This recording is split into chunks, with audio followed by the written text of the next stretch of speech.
Hello everyone, welcome to Bind Edutech class. Last video में हम लोगों ने डिस्कस किया था मल्टीनेशनल कंपनीज़ या ग्लोबल इंटरप्राइजेस के बारे में, जिसमें हम लोगों ने देखा था कि मल्टीनेशनल कंपनीज़ के ब्रांचेज, ऑफिसेज या factories more than one countries में अवेलेबल हो सकता है, लेकिन जो उसका हेड क्वार्टर होगा या हेड ऑफिस होगा वो उसी देश में होगा जिस देश की वो कंपनी होगी। उसमें हम लोगों ने कुछ पॉइंट्स डिस्कस किया था।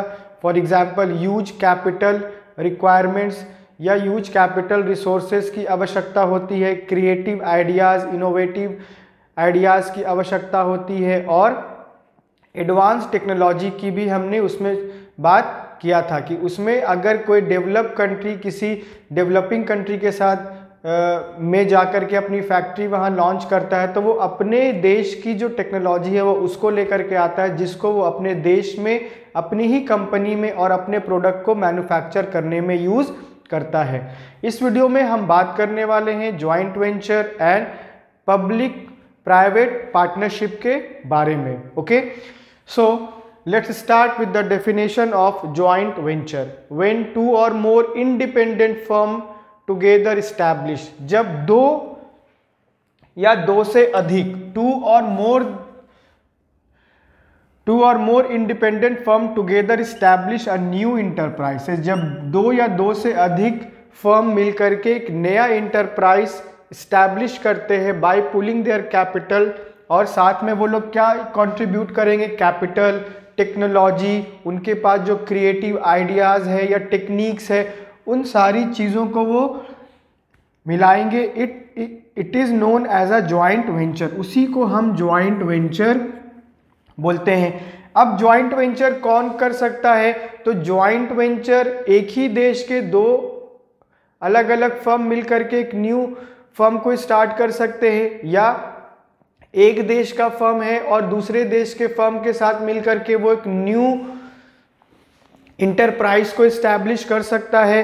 तो इसमें कोई रिस्ट्रिक्शन नहीं है कि आपको सेम कंट्री का होना होगा, क्योंकि जॉइंट वेंचर जो है उसको हम एक तरीके का पार्टनरशिप बोल सकते हैं, और जब हम पार्टनरशिप को एस्टैब्लिश करते हैं तो उसके लिए हमें सेम कंट्री का होना ज़रूरी नहीं है।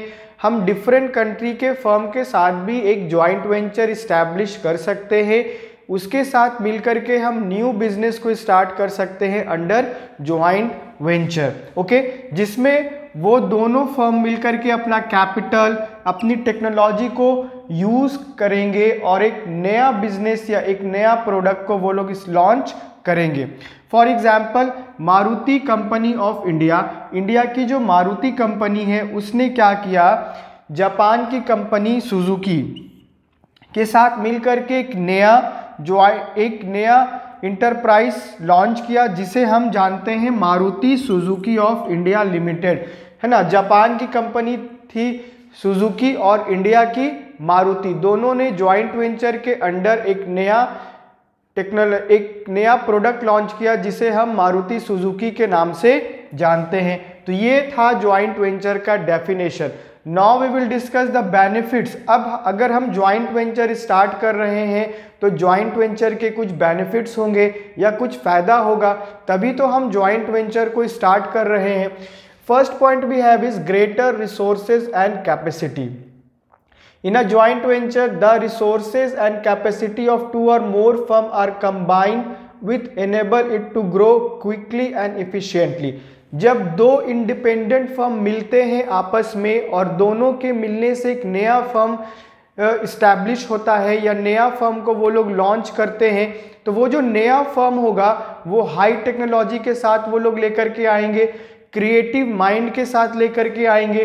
तो वो लोग जो उसमें कंट्रीब्यूट करेंगे, क्या कंट्रीब्यूट करेंगे, रिसोर्सेज कंट्रीब्यूट करेंगे। तो रिसोर्सेज जो रॉ मटेरियल होगा, जो कैपिटल होगा, जो टेक्नोलॉजी होगी, जितनी भी चीज़ें हमें फर्म को रन करवाने के लिए चाहिए, उन सारी रिसोर्सेज को वो दोनों फर्म कंबाइन लेकर के आएंगे और जो उनका कैपेसिटी होगा वो भी ज़्यादा होगा। फॉर एग्जाम्पल, अगर एक फर्म के पास 15 लाख है और दूसरे फर्म के पास 15 लाख है, तो दोनों के अमाउंट को अगर हम ऐड कर देंगे तो हमें 30 लाख यानी 30 लाख रुपए मिल जाएगा। तो उस हिसाब से हम एक नई चीज़ को लॉन्च कर सकते हैं।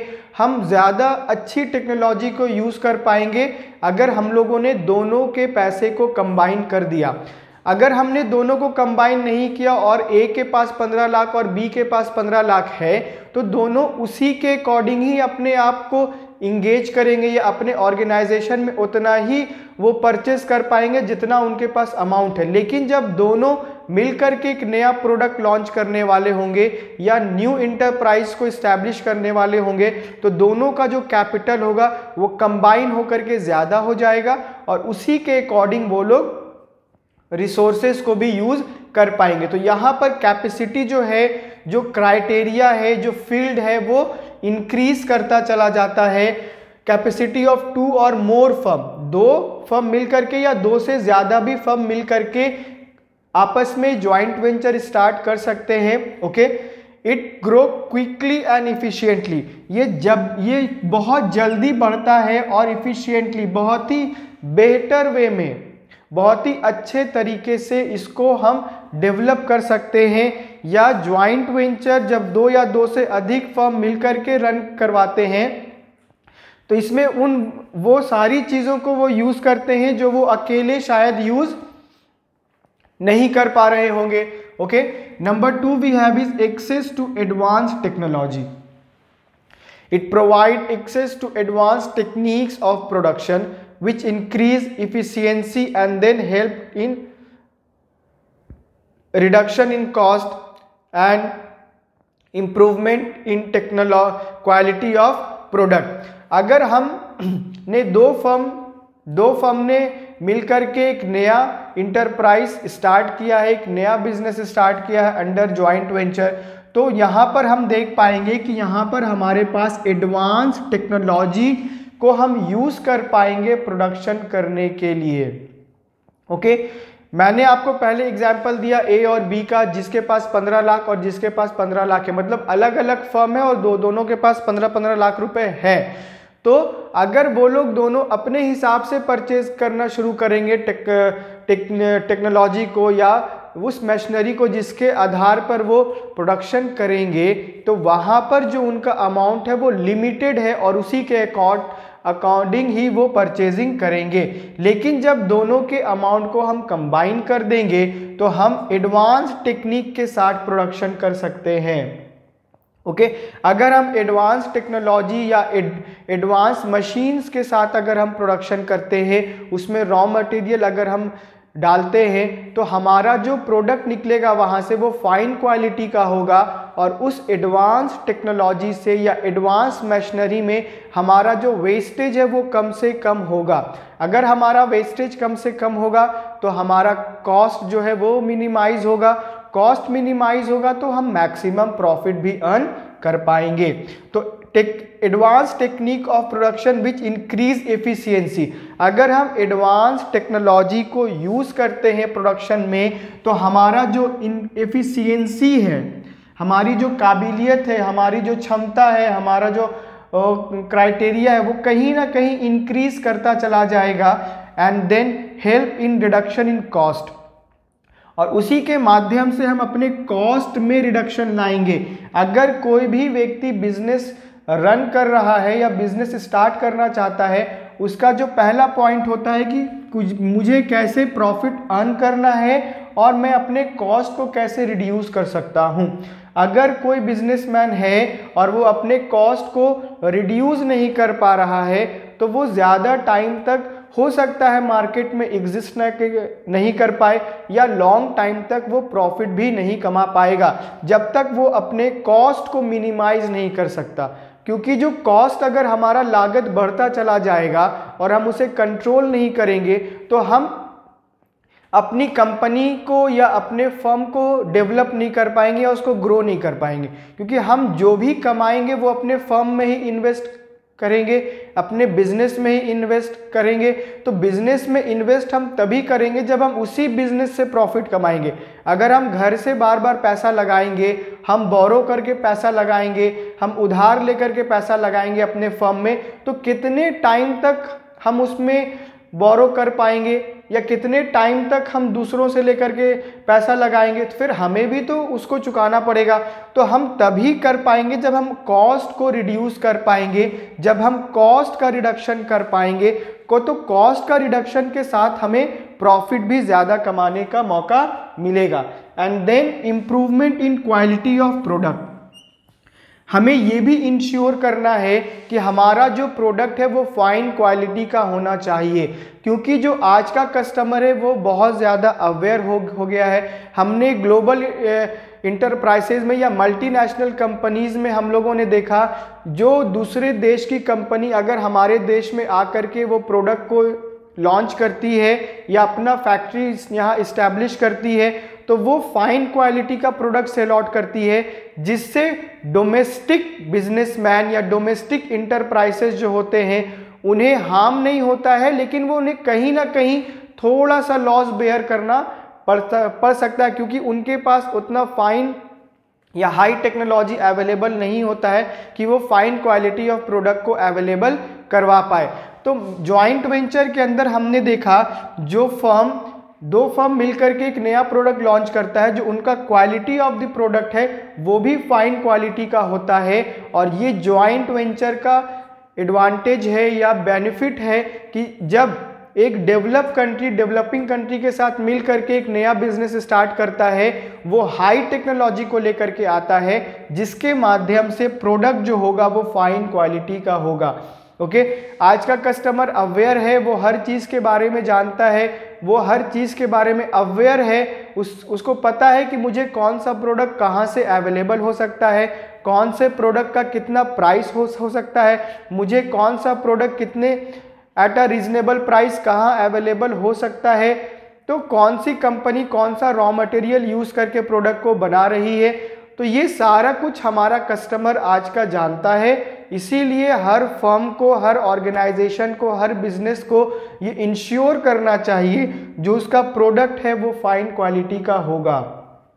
अगर नहीं होगा तो वो लॉन्ग टाइम तक मार्केट में एग्जिस्ट नहीं कर पाएगा, क्योंकि अगर उसने एक दो बार प्रोडक्ट को सेल आउट कर दिया और उसने उसी एक दो बार में ही थोड़ा बहुत कमा लिया, लेकिन उसके बाद जब कस्टमर अवेयर हो गए कि ये प्रोडक्ट जैसा इसने एडवर्टीजमेंट में बताया वैसा ये नहीं है, तो कस्टमर नेक्स्ट टाइम उसको परचेज नहीं करेगा। बिकॉज कस्टमर अगर जहाँ पर पैसे खर्च कर रहा है, जहाँ पर वो अपना पैसा लगा रहा है, वो वहाँ से बेनिफिट भी मांगता है, उसको वहाँ से उतना सेटिस्फैक्शन मिलना चाहिए। अगर वहाँ से उसको इतना सेटिस्फैक्शन नहीं मिलेगा तो वो नेक्स्ट टाइम परचेज ही नहीं करेगा, क्योंकि वो वहाँ जाएगा जहाँ उसको क्वालिटी मिलेगा। वो वहाँ क्यों जाएगा जहाँ उसको क्वालिटी नहीं मिलेगा। Okay, next we have is access to new market and distribution network. A foreign company gain access to the vast India market by entering into a joint venture with Indian company.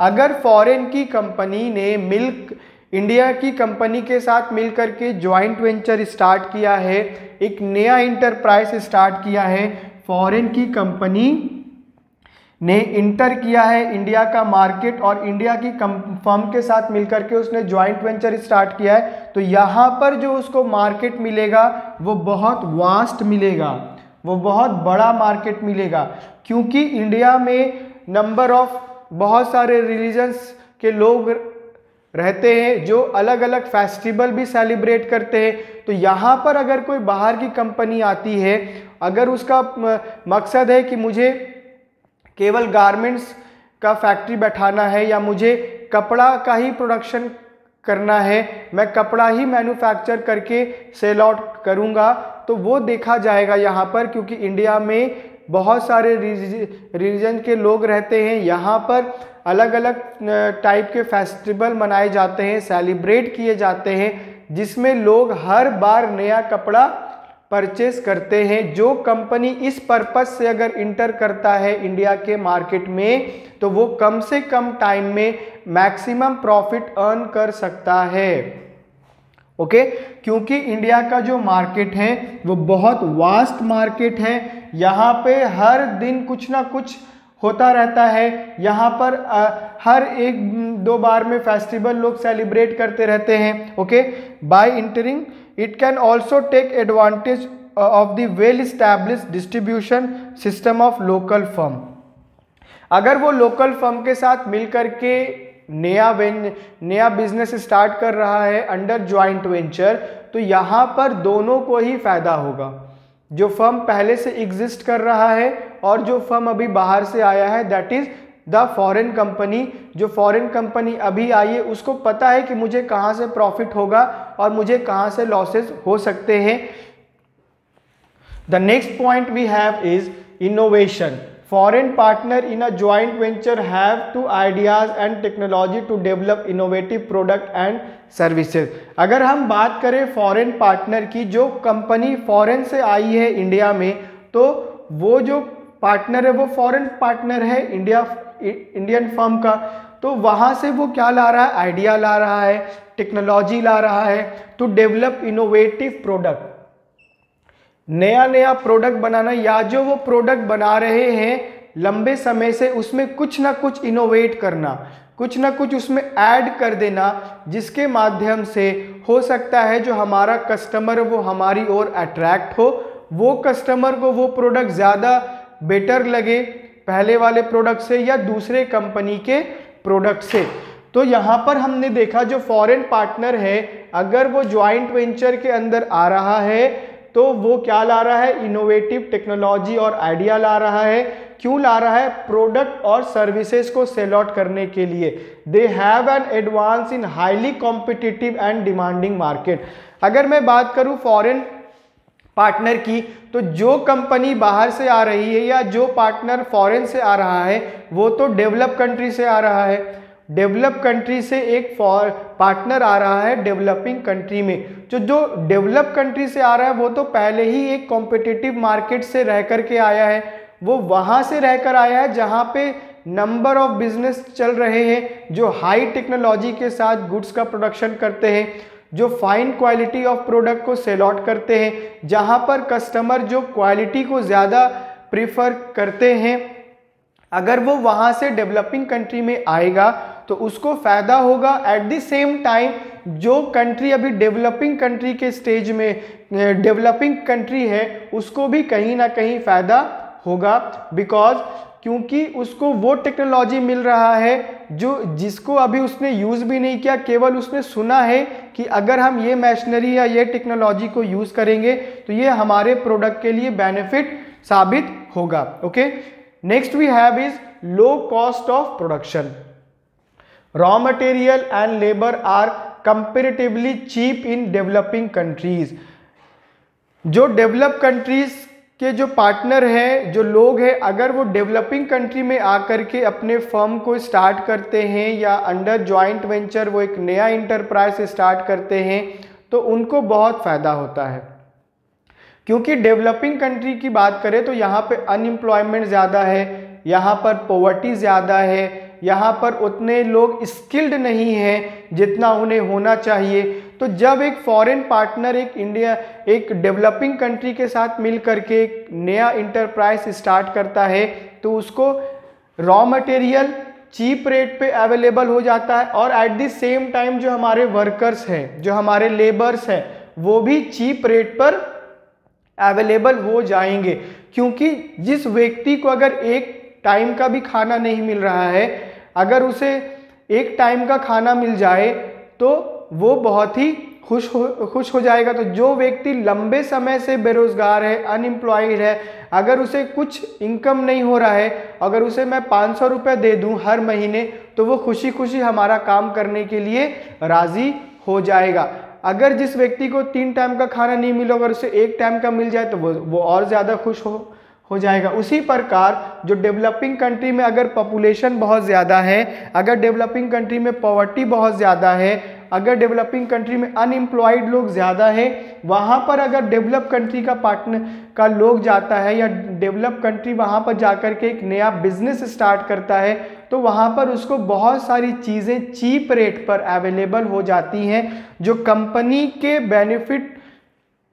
Company को बहुत ज़्यादा benefit provide करती हैं। So if one partner is from developing country and can be benefited by the low cost of production. यहाँ पर जो हमारा cost of production है वो भी कम लगेगा, क्योंकि अगर हम डेवलप कंट्री में जाकर के प्रोडक्शन करते हैं वहाँ पर हमारा कॉस्ट भी ज़्यादा लगे, क्योंकि वहाँ के लोग क्वालिटी को ज़्यादा प्रीफर करते हैं। वहाँ पर हाई टेक्नोलॉजी के साथ हम प्रोडक्शन कर रहे, वहाँ पर जो लेबर या वर्कर्स जो अवेलेबल होंगे, स्किल्ड होंगे, उनको नॉलेज होगा, उनके पास इंफॉर्मेशन होगा, तो वो लोग कहीं ना कहीं डेवलपिंग कंट्री से ज़्यादा बेटर पोजीशन पे हैं। लेकिन जब वहाँ का फर्म डेवलपिंग कंट्री में आता है तो उसे बहुत ज़्यादा फ़ायदा होता है।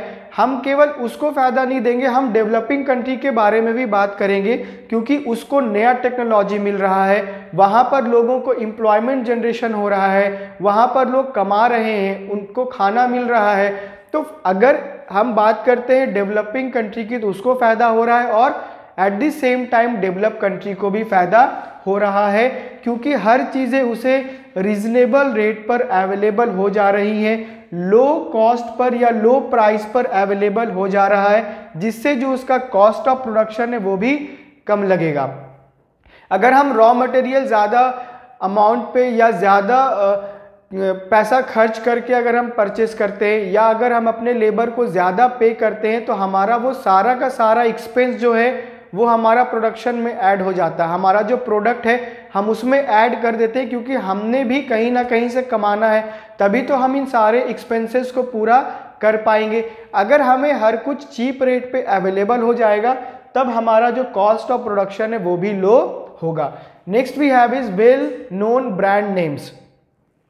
When one party has well established brand and goodwill, जब एक पार्टी जो है उसका मार्केट में अच्छा गुडविल है, उसके बारे में लोग ज़्यादा जानते हैं या अवेयर है, उसका मार्केट में रेपुटेशन है, लोग जानते हैं कि अगर ये कंपनी या ये फर्म कुछ भी प्रोड्यूस करेगा तो इसका जो क्वालिटी है वो फाइन क्वालिटी का होगा, क्योंकि उसने अपने काम से लोगों का दिल जीता है, एक गुडविल बनाया है, उसका एक ब्रांड है, उसी के आधार पर वो ज़्यादा प्रॉफिट कमाता चला आ रहा है। अगर जॉइंट वेंचर के अंदर वो सेम काम करेगा तब भी दोनों फर्म को फ़ायदा होगा।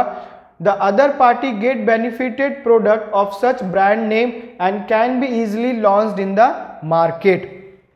जो दूसरा पार्टनर होगा वो उसको फ़ायदा होगा, क्योंकि अभी तो वो नया है, लोग उसके बारे में उतना अवेयर नहीं है, लेकिन अगर वो एक वेल नोन ब्रांड के साथ मिलकर के काम करेगा तो लोग उसके बारे में ज़्यादा जानेंगे, है ना। लोग बताएंगे अच्छा ये फर्म मिल करके XY के साथ काम कर रहा है, मतलब इसके अंदर भी क्वालिटी होगा, तो लोग जाकर के वहाँ परचेस करेंगे, जिससे दोनों ही फर्म को फ़ायदा होगा। केवल हम उसको नहीं बोलेंगे कि जो अभी नया फर्म है उसको भी फ़ायदा होगा, और एट द सेम टाइम हो सकता है जो हमारा नया फर्म है या जिसको लोग उतना जानते नहीं हैं लेकिन उसके पास भी कुछ ना कुछ इनोवेटिव आइडिया होगा, कुछ टेक्नोलॉजी होगा, जिसको वो साथ मिल करके और बेटर वे में या बेटर तरीके से यूज़ कर सकेगा। तो ये है जॉइंट वेंचर के कुछ बेनिफिट्स जो अभी हम लोगों ने डिस्कस किया। ओके, इसके बाद हम लोग बात करेंगे PPP के बारे में, जो पब्लिक प्राइवेट पार्टनरशिप है, जिसके अंदर हम कुछ पॉइंट्स डिस्कस करेंगे कि पब्लिक प्राइवेट पार्टनरशिप क्या है, इसको हम कैसे स्टार्ट कर सकते हैं। Next we have is important points of joint venture. Joint venture के कुछ इंपॉर्टेंट पॉइंट्स हैं। A joint venture must be based on a memorandum of understanding. Okay, किस पे बेस्ड होना चाहिए? MOU, that is memorandum of understanding, and should be signed by both the parties. दोनों parties, मतलब एक पार्टनर जो foreign से आ रहा है और एक पार्टनर उसी देश का है, या दोनों ही पार्टनर सेम देश का सेम देश के हैं, दोनों के द्वारा ही साइन किया हुआ होना चाहिए। Sign by the both the parties highlighting the basics of agreement. जो एग्रीमेंट हुआ है, जितने भी टर्म्स एंड कंडीशंस हैं, जितने भी मेथड्स हैं, जो भी रूल्स एंड रेगुलेशन है, दोनों का उस पर एग्रीमेंट पे साइन होना चाहिए। The agreement must also state that all the necessary governmental approval, और वो एग्रीमेंट जो है ये भी वो इंश्योर करेगा जो गवर्नमेंट के जितने भी नेसेसरी अप्रूवल्स हैं वो मिल चुके हैं। Licensing will be obtain with in a specified period. Okay, अगर हम फॉरेनर के साथ मिलकर के एक जॉइंट वेंचर स्टार्ट कर रहे हैं तो हम लोग ऐसे नहीं कर सकते, कुछ उसके लिए प्रोसीजर है जो अगर हम फॉलो अप करते हैं तो वो हमारे लिए ही बेनिफिट्स का काम करेगा, क्योंकि कहीं ना कहीं बिजनेस में या पार्टनर्स में मिसअंडरस्टैंडिंग हो जाता है, डिस्प्यूट्स हो जाता है, जो बाद में हमें सॉल्व करने में हेल्प करता है, डिस्प्यूट से या प्रॉब्लम से ओवरकम होने में हमारा हेल्प करता है, प्रॉब्लम को सॉल्व करने के लिए हमारा हेल्प करता है। तो उसके लिए हमें क्या करना होगा, नेसेसरी गवर्नमेंट का अप्रूवल लेना होगा, लाइसेंस लेना पड़ेगा, देन आफ्टर हम उस चीज़ को कर सकते हैं। In order to avoid legal complication in term should be thoroughly discuss and negotiated. कहने का मतलब है कि अगर हम जो भी बिजनेस करते हैं, अगर हम इंडिया में हैं और इंडिया में दो फर्म मिल करके आपस में एक नया वेंचर स्टार्ट कर रहा है, एक नया जॉइंट वेंचर स्टार्ट कर रहा है, तो उसमें भी हमें टर्म्स एंड कंडीशंस को फॉलो करने होंगे, उसमें भी हमें एक एग्रीमेंट तैयार करना होगा और उसी एग्रीमेंट के माध्यम से हम अपने फर्म को स्टार्ट कर सकते हैं और रन करवा सकते हैं। फ्यूचर में अगर कोई भी प्रॉब्लम होगा तो उसी के अकॉर्डिंग हम उसको सॉल्व कर सकते हैं। Okay, next we have is public private partnership, जिसे हम PPP भी बोलते हैं, पब्लिक प्राइवेट पार्टनरशिप। ओके, ये बोलता है it means an enterprises in which a project और services in finance and operated through a partnership of government and private enterprises, जहां पर हमारा एक प्रोजेक्ट होगा और उस प्रोजेक्ट को गवर्नमेंट प्लस प्राइवेट इंटरप्राइजेज मिल करके पूरा करेंगे। जिस प्रकार हम लोगों ने देखा ज्वाइंट वेंचर को, वो भी एक तरीके का पार्टनरशिप है, जहां पर एक फर्म दूसरे फर्म के साथ पार्टनर कॉन्ट्रैक्ट करता है, एग्रीमेंट तैयार करता है और उसी के माध्यम से वो अपने बिजनेस को रन करवाता है। लेकिन यहाँ पर हमारा गवर्नमेंट और प्राइवेट इंटरप्राइजेज दोनों के बीच में ये पार्टनरशिप है। Okay, private as well as government और प्राइवेट इंटरप्राइजेस के बीच में एक पार्टनरशिप है जो हमें एक प्रोजेक्ट को पूरा करने के लिए हम इस्टेब्लिश करते हैं। Next we have is features of PPP, that is public private partnership, contract between public sector and private sector. एक कॉन्ट्रैक्ट होगा दो सेक्टर के बीच में जिसे हम पब्लिक सेक्टर और प्राइवेट सेक्टर बोलते हैं। PPP is a contract between public sector authority and private party. Okay, ये एक तरीके का कॉन्ट्रैक्ट है जो दो पार्टी के बीच में, public sector authority and private party के बीच में, in which private party provide a public service and bear financial, technical and operational risk. यहाँ पर प्राइवेट सेक्टर क्या करता है, पब्लिक सर्विस प्रोवाइड करवाता है। ओके, ये तो गवर्नमेंट का काम है, लेकिन गवर्नमेंट ने जब उसके साथ कॉन्ट्रैक्ट कर लिया प्राइवेट सेक्टर के साथ, अब प्राइवेट सेक्टर भी गवर्नमेंट के इस काम को उसको पूरा करने में हेल्प करेगा, बिकॉज दोनों के बीच में पार्टनरशिप हुआ है और पार्टनरशिप के अकॉर्डिंग जो रिस्क बेयर करेगा या फाइनेंशियल रिस्क हो सकता है, टेक्निकल या ऑपरेशनल रिस्क जो भी होगा वो private as well as public दोनों ही को बेयर करना पड़ेगा। Okay, next we have is point number 2, pertaining to high priority project and public welfare. Okay, PPP is suitable for high priority project. अगर हम PPP की बात करें तो पब्लिक प्राइवेट पार्टनरशिप कब हम फॉर्म कर सकते हैं, जब हमारा जो प्रोजेक्ट होगा वो बहुत बड़ा प्रोजेक्ट होगा। Okay, such as infrastructure. अगर हम इंफ्रास्ट्रक्चर को एग्जाम्पल में लेते हैं तो इंफ्रास्ट्रक्चर एक बड़ा प्रोजेक्ट होता है, किसी भी एरिया में जाकर के इंफ्रास्ट्रक्चर को डेवलप करना, उसका जो कॉस्ट होता है वो भी ज़्यादा होता है, वहाँ पर हमें फाइनेंशियल रिस्क भी बेयर करना पड़ता है, वहाँ पर हमें ज़्यादा इन्वेस्टमेंट भी करना पड़ता है। Okay, PPP is used in the government project targeted. अगर हम PPP की बात करें तो ये प्रोजेक्ट को पूरा करने के लिए हम इस्टेब्लिश करते हैं या प्रोजेक्ट को पूरा करने के लिए हम इसके कॉन्ट्रैक्ट को फॉलो अप करते हैं। Target at the public welfare, और इसमें किसको फायदा होता है? पब्लिक वेलफेयर, यानी पब्लिक के लिए हमें कुछ काम करना है। For example Delhi metro rail corporation, Delhi metro rail corporation जो है वो भी एक PPP का ही पार्ट है, जिसे पब्लिक प्लस प्राइवेट सेक्टर ने मिलकर के कंप्लीट किया है। ये इसका एग्जाम्पल है। Next we have is sharing revenue. The revenue of PPP is shared between government and private enterprises in agreed ratio। अब यहाँ पर जो हम इन्वेस्टमेंट कर रहे हैं तो कुछ ना कुछ तो हम कमाएंगे ही, हमारा रेवेन्यू भी होगा। तो वो जो रेवेन्यू हमें होगा under PPP public private partnership के अंदर, उसमें जो हम रेवेन्यू कमाएंगे वो हम एग्रीड रेशियो में शेयर करेंगे। जितना हमने अपने कॉन्ट्रैक्ट में जितने भी rules regulation sharing of profit लिखा है उसको हम उसी माध्यम से शेयर करेंगे। ओके।